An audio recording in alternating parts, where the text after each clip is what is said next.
lempeng kade lejeng karasa Gusti Allah sehingga hate bungah nu luar biasa maka cek Kangjeng Nabi ketika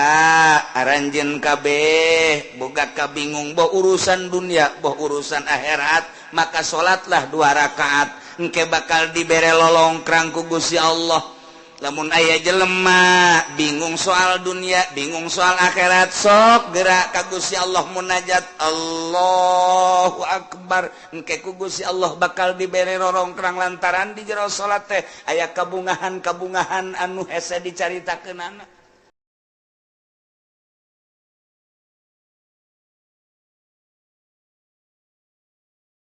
Lamun tadi urang nyaritakeun tentang wa'id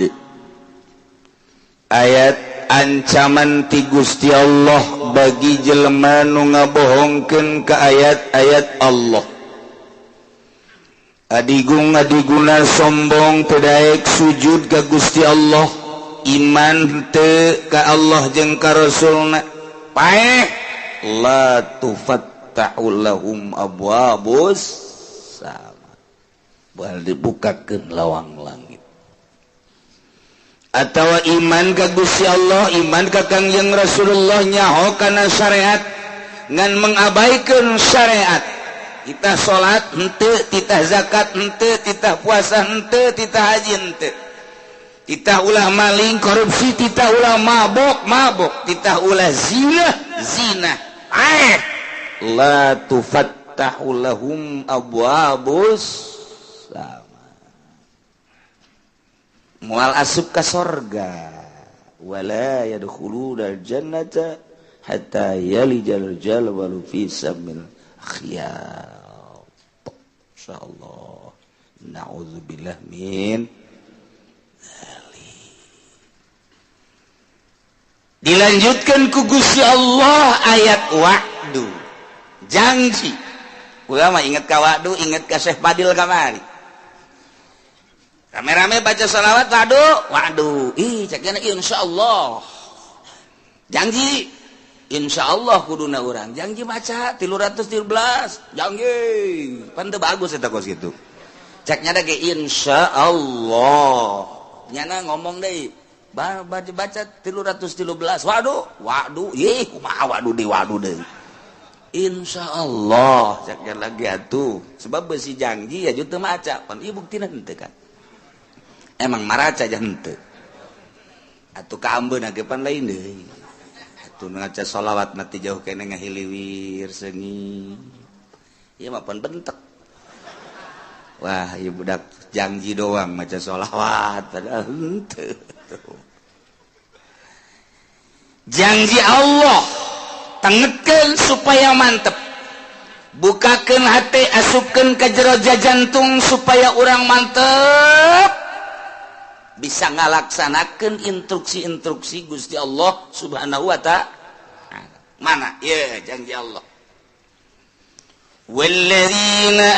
amanu wa amilus sholihat. Ari jelema-jelema anu iman percaya ka Gusti Allah, percaya ka Kangjeng Rasulullah bahwa Kangjeng Rasulullah teh utusan Allah nu dibere wahyu ku Gusti Allah. Mun ditanya saha pangeran? Allah iman berarti. Saha utusan Allah terakhir? Kangjeng Nabi Muhammad sallallahu alaihi wasallam iman. Sanggeusna iman alladzina amanu wa amilus sholihat ngamal amal soleh ngalakukeun migawe kana amal soleh. Iman ka Kangjeng Nabi bahwa Kangjeng Nabi teh Rasulullah dibere wahyu bentukna Al-Qur'anul Karim di jerona ieu nyaritakeun syariat-syariat Kangjeng Nabi nu diinstruksikan ku Gusti Allah mulai ti ubudiyah, muamalah, munakahat, jinayat. Aya kabeh kisos-kisos cerita-cerita aya kabeh dina Al-Qur'anul Karim. Nah, memeh urang ngamalkeun ngaji heula nyaho tentang wudu berikut caina. nyaho tentang salat berikut syarat-syarat jeung rukuna kitu kene puasa zakat haji. Nah ku hari pengamalanana wa amilu sholihati enteng iman ka Allah jeung ka Kangjeng Rasul ngalaksanakeun perintah-perintah jeung ngajauhan laranganana kumaha tah janji Allah ulaika ashabul jannah. Masya Allah eta jelema-jelema etalah nu bakal dibere sorga. Alhamdulillahirabbil urang berarti kan sadaya tuh coba urang lamun ditanya iman kalau iman kajun diseret geja urang mendek iman baik ka Gusti Allah tembak cenah saya paehan naik iman baik ka Gusti Allah berarti kan bener iman sia ka Kangjeng Rasul itu iman jasa aing muludan mual tahun aku sadus bae wan iman berarti kan marhaba dan lain sebagainya iman Kangjeng Nabi tah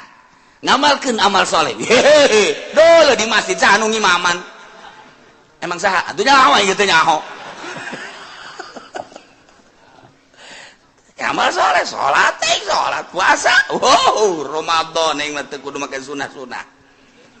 Ramadan doang geus cukup jadi instruksikeun geus puasa mah satahun segan sabulan doang Ramadan geus cukup sakitu mun haji kajian sugi adag-adagan sakali jahit mah geus zakat atuh aing mah kan zakat deuk kumaha deui eta memang kos kitu jelema nu iman ka Allah ka Kangjeng Rasulullah nah ieulah ulaika ashabul jannah sorga geus murah jasa sorga mah nu mantak lain ku amal asup ka sorga mah lamun urang ngandelkeun ka sorga amal isin atuh amal urang jang meuli sorga atuh isin puasa salat atuh urang mangan syukur Allahu akbar kadang ikut ceuli Allah Maha Agung jajero hate mah teu agungan kene cincin digosokan bae cincin terus mandi encan naon encan cincin geus digosok pamajikan cileuhan kene cincin geus digosok berarti kan agungan kene cincin Allahu akbar di mana sih tapi kajian teuing geus lah geus kitu bae pokona Allahu akbar nyaho salat naon zuhur sabarakat 4 bener berarti kan saya salat naon asar sabarakat 4 berarti bener ngaji berarti kan saya salat naon maghrib sabarakat 3 berarti bener eta ku sakitu ge geus hebat eta saya salat naon isya sabarakat 4 bener berarti kan berarti na ngaji nyana saya salat naon ge subuh sabarakat 2 jam sabaraha ari neuk ngaji aing salat subuh heula ajo niata qada berarti bener kan na ngaji kan berarti eta jelema ngaji eta tungguan lah ngaji dikan salat subuh lah sholli fardhu subuh rakatain qobon Allah itu kan bener berarti kan bener surga eta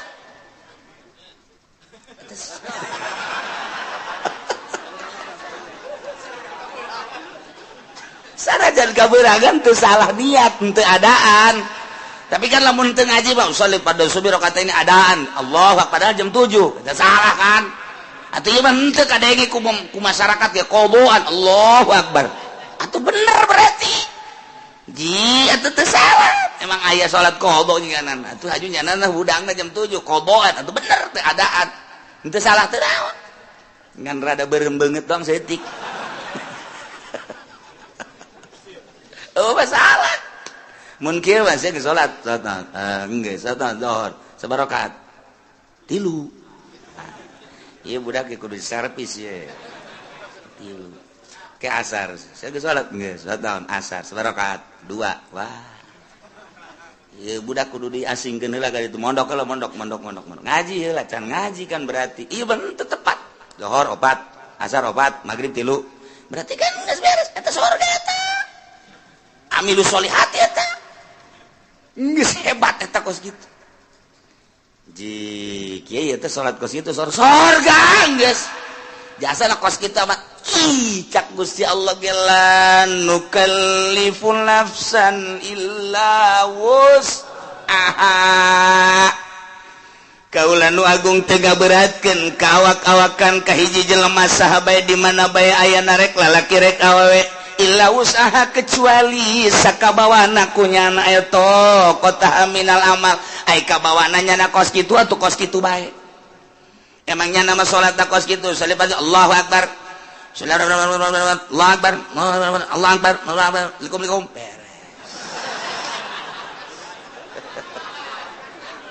Assalamualaikum ya guys, ayo salat berangkat. Opat. Pan cepet amat jumping kan geus ku aing. Sakumaha trail budak. Tapi kan salat, emang aing mah bisa na kos kitu. Cak Gusti Allah ke kamari aing ngaji di mingguan la nukallibu nafsan illa usaha. Ngadalil coba eta. Iya tuh geus. Geus ulah disalahkeun emang Quran kos kitu Pak. Wayah ngeunah bae urang tetep. Iya ulah sambarangan iya ayat mahal ya enggak sepenting masa sholat baik mana ya anak orang gitu bah kalau mau sholat tidak khusus boro-boro sih aing ente enggak sepenting sarolat baik dek khusus dek ente ayo nggak sholat deh pokoknya mah ya ke surga malain ku husu ku iman amal soleh enggak bisa nasa gitu cek kamari je ngajelan nukal lipun nafsan illa usaha eta bapak bisa ngadalil giliran nu kitu diapalkeun we ku nyana geus aing mah ngapalkeun ayat eta bae asana tiis ka hate. Geus geunaheun ieu bener-bener lain lalagaan geus. Asalnya syaratna, asalnya rukuna beres. Geus. Eta amal soleh emang ka surga kudu ku amal. Ku amal mal kabeuli. Mal kabeuli surga nu sakitu bagusna. Bayangkeun bae coba nu sakitu indahna widadari na ge lamun teh mah cinggirna ka dunya panon poe surem mun nyidu saket celaka laut jadi amis mun urang neuleuh ka widadari eta teh pingping jeung bitisna teh jerona ge kadeuleuh ku ngagenclang endek ditumpakan ku potongan aji pendi atuh ngajengkang ti heula geus lain ku amal ieu mah asup ka surga mah ku rahmat Allah subhanahu wa ta'ala bantak la nukallifun nafsan illa enteng geus ulah sok hese-hese Masya Allah karim pokokna mah iman ka Allah mun ditanya sasia pangeran Allah beres sasia nabi sia Kanjeng Nabi Muhammad aing mah geus pokona mah sakitu bae sholat osok aing sholat sampai 5 kali sanajan aing teh husuk tapi aing osok puasa aing puasa Ramadan osok sabulan aing kitu mah Senin Kamis segala mah dilok aing mah bener tapi aing mah diinstruksikeun ku Gusti Allah sabulan doang satahun eta mah osok zakat fitrah aing boga ngazakat teu boga tuh naon dari fitrahan wae aing boga mah ngazakat bae tuh aing mah terus atuh kitu kayak panen aing ngazakat dagang aing ngazakat haji jatuh aing geus bidug aing cenah sagala sabodoh pokona mah aing mah geus bae aing ka Mekah mantak ieu tiket moal dipicen ku aing dibawa ka kuburan ku aing woi kira-kira si malaikat nanya tah tiketna tah aya tah aing geus ulah nyaritakeun bagus jeung henteu pokona aing pernah bae geus sakitu bae geus kumaha eta ulaika ashabul jannah ahli surga je hampang jasa ieu we sabaraha poe kieu di surgana lain poe-poean bulan meureun lain bulan-bulanan tahun meureun lain tahun-tahunan sabaraha tuh hum fiha khalidun seneng-enengna di surga Masya Allah karim ieu mah kudu arapal ayat ieu mah tenang jasa ngeunaheun jasa ieu mah Masya Allah karim ihtiis jasa ieu teh lalawanan nu tadi bejakeun ka kafir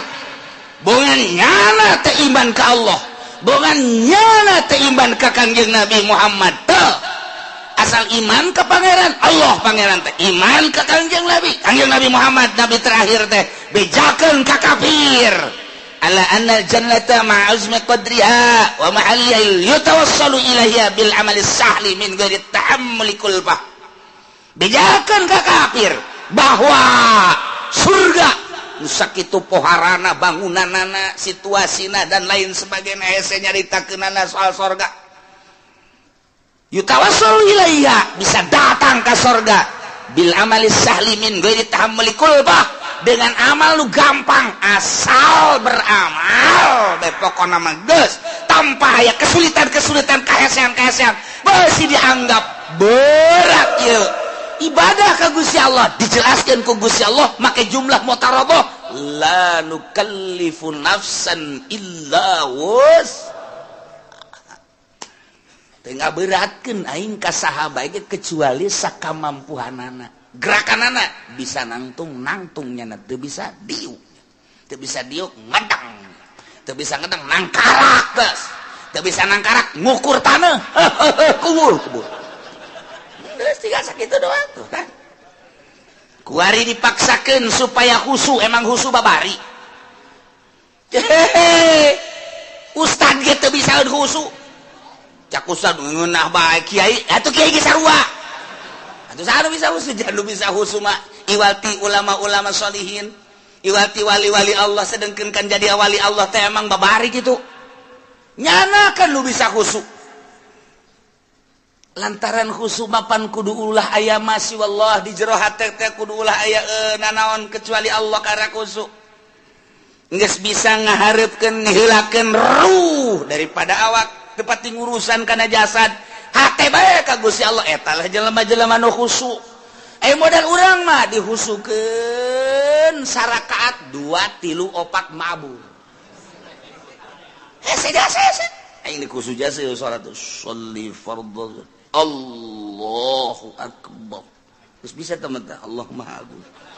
Allahu akbar kabira walhamdulillahi katsira wa subhanallahi wa ta'ala cak setan baru nih ya saya ayo gerak husukeun Gusti gerak husukeun ayo gerak husukeun inna sholati wa nusuki wa mahyaya wa mamati ngadeukeutan setan slek ayo wa mahyaya wa mamati lillahi rabbil alamin la syarika lahu wa bidzalika cincin berem bagus wa nusuki wa mahyaya wa mamati edan cincin di jero hate cincin aya cincinan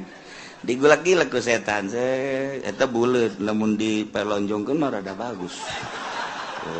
gosokan deui kakarak ge 2 kali ngagosokanana kan ganti yeuna ye naonna karangana batangna kamari mah kan ku perak coba bagus tungtung ngalahin salat produksi cincin geus inget-inget assalamualaikum warahmatullahi wabarakatuh cak setan dadah kos gitu salat urang Allahu akbar kabira alhamdulillahi katsira wa subhanallah setan datang khusus nih cak setan sholati wa nusuki wa mahyaya wa mamati di pabrik aya angkateun barang geser saya tiket geser saya tik hargana duh sakilo nanti namun ditambahan di 100 nyana diberi nyana mikeun kamari kakarak 50 doang 100 lah jadikeun bae lah ini namun sakintal teh ghairil maghdubi alaihim waladdallin acak-acakan salat aduh Allahu akbar Allah akbar kabira alhamdulillahi katsira subhanallahi wa ta'ala ndek ondangan sepatu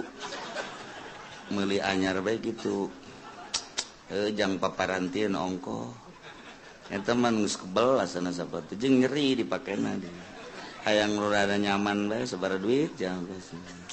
kelah sababarana mah masalah nu penting mah meuli bae lah isukan bae itu ka Tangerang gitu nya ghairil maghdubi alaihim waladdallin sepatu jelema nama di luhur sajadahna ge bagus jasa menang meuli ti Mekah buatan Turki sajadahna di jero masjid dage make kipas make AC bagus luar biasa salatna make jubah make sorban udang-udang deui siwak lagi eleh bae leungeun mah mending gosrok-gosrok gitu pan poara eta deuleu zahir mah di luhur sajadah di jero masjid make jubah make udang-udang hate di mall atuh aing mah bisa nasa kitu kamari ge ngaji lanu kalipun nafsa mangga mah kos kitu deh kuadet penting lain mah salat belah pokona mah geus memang bener penting mah salat bae mah keur carita nu penting mah amal soleh daek bae heula geus adapun ka dituna engke tahapan-tahapan di sorgana tahapan-tahapan engke di sorgana ieu mah jelema anu khosyiin di ditu ieu mah setengah khusu di dieu ieu mah salatna teu pati khusu di pager bae heulanan kalau kasup ka sorga sih mah salat teu khusu ngan daek doang kan heulah cenah ieu geus jeung embe sorga ge teu nanong mah babarengan aing mah geus ngaja aing nemah jasa keur ieu aing mah salatna teu khusu kajen aing mah di pelataran ge asal teu ka neraka bae aing mah geus lah geus cenah mah dirinya bae teu boga tempat cenah mah geus nyareupkeun sorga bae kebal-kebal Gusti banyak ieu di dieu bae dijore amat kabejana ka sorga mah ka sorga ngan di lapangan emang eueuh deui kitu atuh RSRSSS atuh lah gitu kan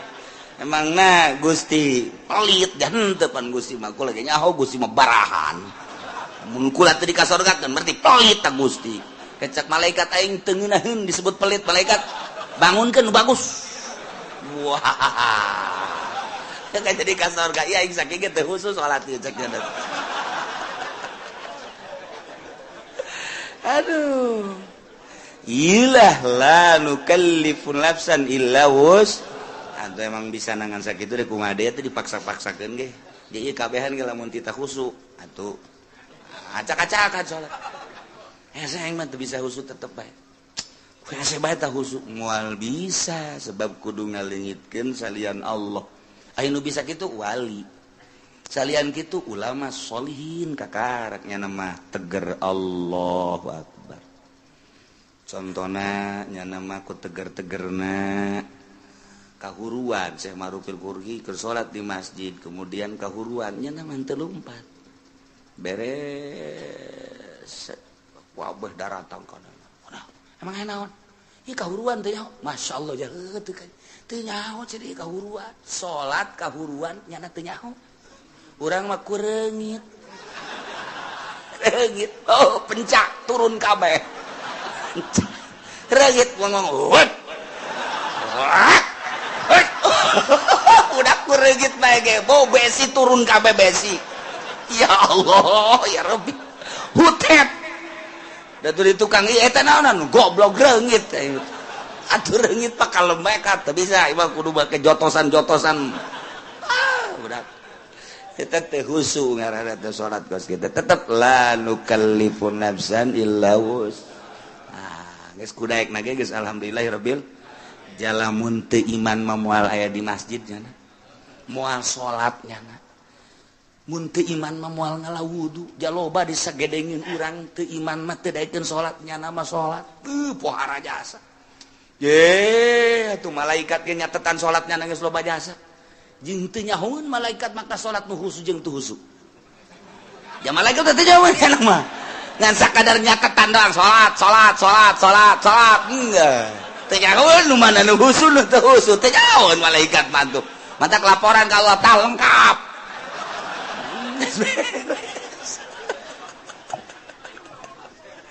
ya Allah ya Rabbi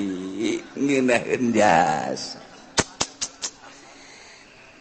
ngan lamun endek memperbaiki diri ngabagus-bagus diri tentang ibadah ku aya bahasa wa amilus solihati di samping iman ka Allah iman ka Kangjeng Rasulullah wa amilus solihati lain sakadar iman tapi beramal soleh nah ieu nyaritakeun tentang amal soleh teh berarti kudu anu bagus sabagus-bagusna amal lantaran salat ge cek Kangjeng Nabi sallu kama raaitumuni usolli salat anjeun sakumaha anjeun ningali ka salat kaula. Kangjeng Nabi teh katingali ku para sahabat gerakan-gerakanana jeung rakaatna zuhur asar maghrib isya subuh dan lain sebagainya. Bentuk salat nama urang teh pati beda jeung Kangjeng Rasul nu beda teh ngan sakadar batina doang ketika Kangjeng Rasul salat cek Kangjeng Rasul wa qurratu aini fi shalah be ketika salat teh lempeng kadel jeung karasa Gusti Allah sehingga hate bungah nu luar biasa. Maka cek Kangjeng Nabi ketika aranjeun kabeh boga kabingung boh urusan dunia boh urusan akhirat maka salatlah 2 rakaat engke bakal dibere lolongkrang ku Gusti Allah. Lamun aya jelema bingung soal dunia, bingung soal akhirat, sok gerak ka Gusti Allah munajat Allahu Akbar. Engke ku Gusti Allah bakal dibere rorongkrang lantaran di jero salat teh aya kabungahan-kabungahan anu hese dicaritakeunana. Ngan lamun urang nyaritakeun kabungahan di jero salat pan hese lantaran urang macan pernah manggihan bungah di jero salat malah urang mah keur bungah salat jadi henteu bungah. Urang mah keur tentrem salat jadi teu tentrem lantaran urang mah salat teh kakarak ge daek doang jeung dipaksa eueuh kangeunahan. Nah neangan coba kangeunahan kumaha jak Kangjeng Nabi menyaritakeun salat teh ngeunah ieu mah deuk memperbaiki sakadar iman ka Allah sakadar iman ka Kangjeng Rasulullah beramal sakumaha parentah jeung larangan dijauhkeun. Nah eta teh geus asup kana ulaika ashabul jannah hum fiha khalidun ngan di surga beda-beda engke. Manta kayang memperbaiki diri mulai ngajinya na asup ke pondok pesantren kejeun teu sakola ge atawa dibarengan ku sakola 2 tak ngaranna. Teu murni teh mah kos kitu mah ka surga hayang ka neraka hayang. Ieu mah teu di ka surga bae geus mulai mondok pesantren ngaji amil ngaji jurumiyah ngaji alfiyah ngaji jual makun ngaji mantek ngaji jamul jawami terus usul fikih dan lain sebagainya ngaji hadis tafsir beres. Neropong kana kamurnian kajernihan kolbu ahli-ahli Allah. Kabita urang lamun nyaritakeun Sidina Abu Bakar Siddiq radhiyallahu anhu. Abu Bakar keur cicing bae neuleuh manuk cerik Abu Bakar Siddiq. Ditanya ku sahabat Abu Bakar, kunaon neuleuh manuk meni cerik? Inget ka sorangan. Kok neuleuh manuk sih inget kasorangan? Bahagia amat mun kaula ku Gusti dijadikeun manuk pingit. Manya Abu Bakar jadi manuk sih bahagia. Bahagia nama kieu cek Sidina Abu Bakar engke di akhirat teh manuk dibuktikeun ke ditanya kabelah dituna geusan manuk mah jadi lebu. Eueuh hisab eueuh naon ai Abu Bakar engke di akhirat kumaha? Ditanya tentang salat. Beres tah henteu salatna khusyuk tah henteu salatna wah mulai tah urang aduh tadi ngeunaheun biasa sukari rada garentet deui aing ye Sidina Abu Bakar nyengcerikan diri sorangan neuleuh manuk doang hayang amat neuleuh manuk cek nyana jadi manuk lantaran manuk mah paeh di akhirat jadi lebu geus bae eueuh hisaban tapi pan Abu Bakar engke ditanya datang ke mana ieu memperjuangkan agama datang ke mana salatna khusyuk datang ke mana sieun jasa harta-harta leuwih ti kabutuhan ke bakal ditanya ku Gusti Allah ieu Abu Bakar ieu sedih jasa engke di akhirat bakal dihisab engke mantak kurucut cerik neuleuh manuk ras ka diri sorangan masyaallah. Sidina Ali kieu bae di juru imah kieu bae ditanya kapan ku Siti Fatimah pamajikanan Kang Ali benar mengalamun bae sakieu geulisna ieu pamajikan maksud lamun keneh bae Siti Fatimah pan capetan jasa pan eueuh deui nu siga Kangjeng Nabi Siti Fatimah mapahna siga Kangjeng seungitna siga Kangjeng senyumna siga Kangjeng capetangna siga Kangjeng mantak menggairahkan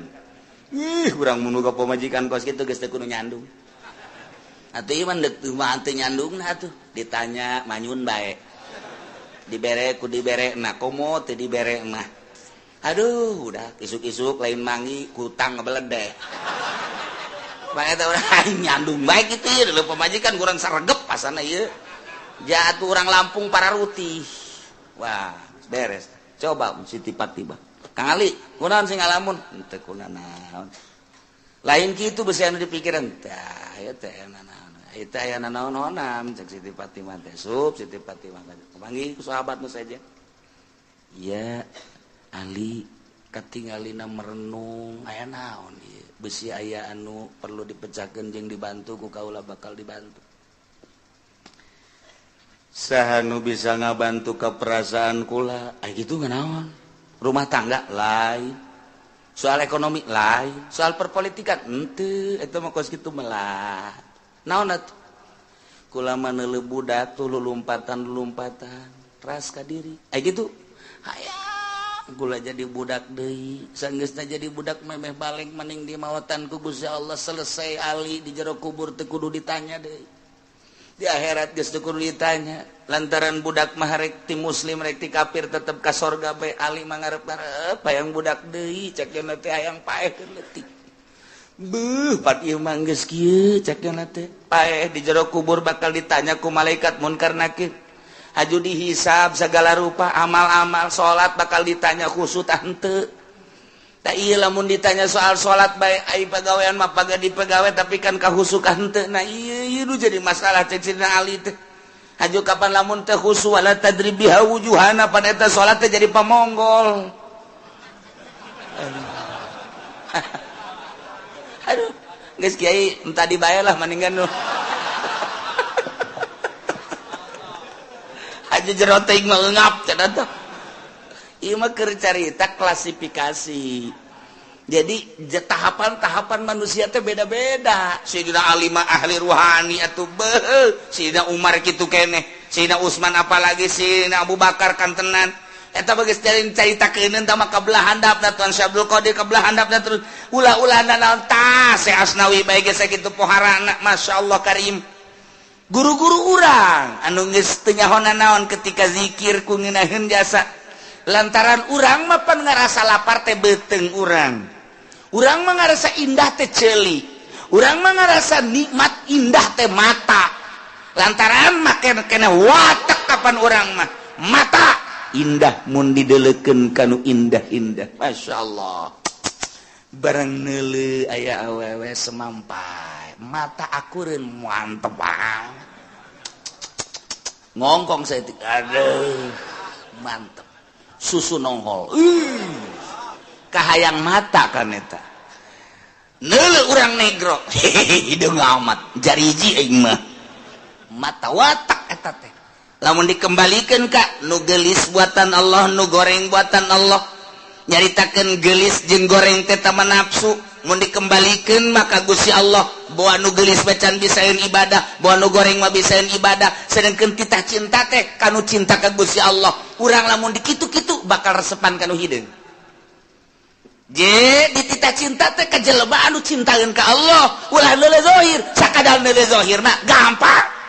urang kuari jadi jelema sugi aya di urang gagah aya di urang kasep aya di urang bintang film mana nu ku urang henteu bisa dibeuli zahir mah gampang tapi jana cintaeun teh ka Allah tapi lamun urang diticahan mika cintana kanu dicintai ku Gusti Allah hararese kapanggih jeung nu hideung jelema nama hideung luar biasa tapi maca Qur'ana sapoe sakali tamat ka jelema bager jasa menyapa luar biasa jelema nama goreng di jero hatena aya ma'rifatullahan ieu nu dititah dicintai ku Gusti Allah engke anu bakal ngaluhurkeun agama teh panturunan-turunan tinu cinta ka Gusti Allah sedengkeun cak Kangjeng Nabi deuk nikah mah tah pagpar bijati din teangan nu aya agamaan ulah sakadar geulis mulai urangna cinta ka Allah awewe eta cinta ka Allah jeung teuing aing mah hideung ka jentu tapi di jero hatena mantep jasa mulai urang cinta digedeung gegereukeun ku batur heuy sia kasep-kasep kawin ka dinya maneh mah teu nyaho rahasia capitannya lain lagi dong aduh terus sia masuk aju ka itu ti agama aju ka capitan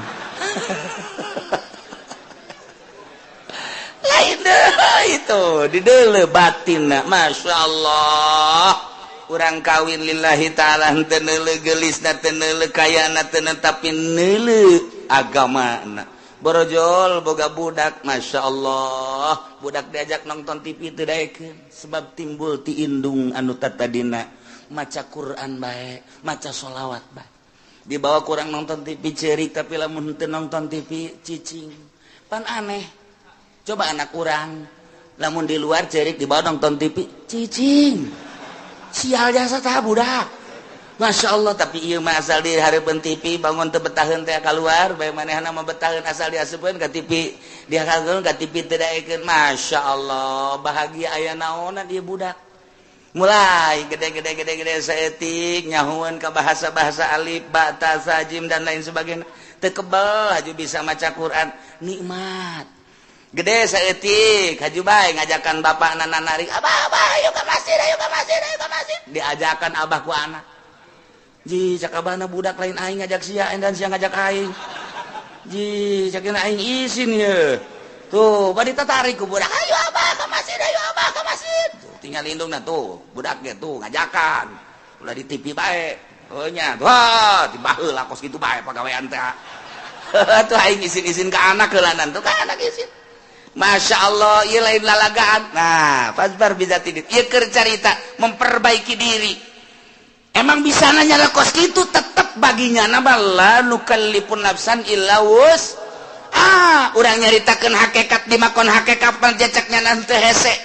nyaritakeun torekat jelema nu norekat di makom torekat baja teh hese cak urang nu teu norekat hese amat kudu udang ti peuting kudu zikir kudu mandi dan lain sebagainya berat amat di makom nama hampang geus datang ke hakikat jadi nyaritakeun hakikat anulah berat amat cawrak di makom nama aja hampang lu diberatkan ku Gusti Allah dengan bahasa lanu kalipun nafsan illa wusaha teh ieu teh samakom bagi ahli hakikat teu berat cek ahli hakikat bagi ahli norekat teu berat cek ahli torekat mah bagi urang nu di syariat ja teu berat di syariat ge nu penting mah salat puasa zakat haji beres khusyuk urusan wali tah kos kitu mah beres ya emang urang mah makom di dinya sia salat bangsa teh khusyuk iraha khusyuk aing sih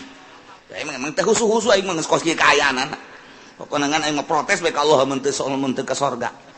emang kunaon apan aing ngaji di Cilongot la nu kalipun nafsan illa usa dak dibawa ku aing ka hareupeun Allah ieu ayat ieu